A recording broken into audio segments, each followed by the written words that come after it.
А вот взаимосвязь вот, аварского каганата и Сарира, какое вы видите? Вот, просто часто многие приводят какие-то версии, то, что это отколовшаяся часть от аварского каганата, какие-то племена осели вот здесь, в Дагестане. Насколько это имеет историческую почву?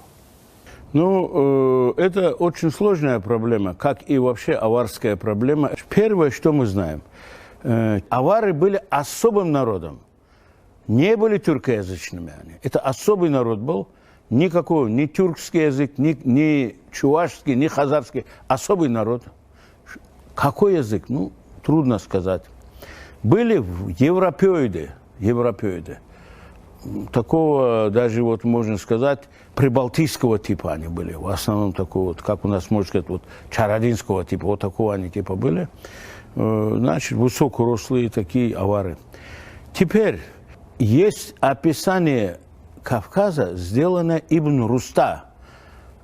Ибн Руста жил более тысячу лет примерно тому назад, чуть больше. Он описывает, Сарир, говорит, там так, и говорит, там есть фраза, некоторые, которые не знали дагестанские реалии, перевели, что царя этой территории называют авар. И на основе этого там, значит, опять же, не специалисты начали там это. И когда мы узнаем значение слова авар, авар – это община из нескольких сел на территории Хунзарского района, значит, надо перевести не маликугум, а мулькугум, ихнее царство, ихнее государство называют также авар. Вот так. То есть, конечно, без связи с теми аварами никак невозможно. Нет уже ни одного народа, который бы связывался реально с аварами. Это какие-то есть там, как есть такие ученые.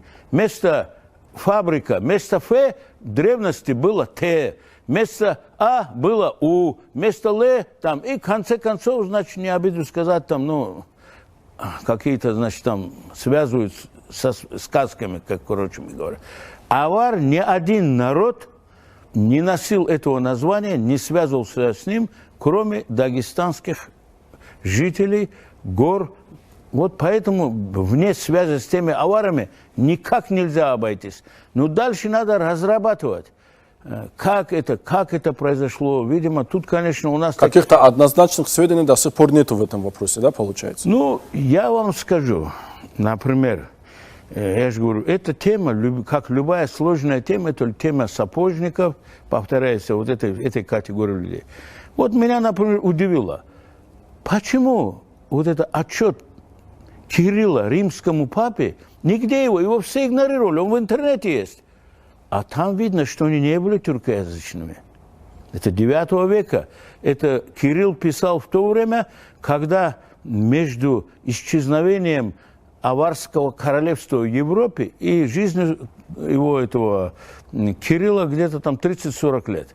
То есть еще люди там тогда должны были быть. Вот, значит, тут надо искать, видимо. Ну, тут нужен хороший латинист, античник. У нас, к сожалению, таких нету, и вряд ли в ближайшие 100 или 200 лет будет. Копать надо. Так.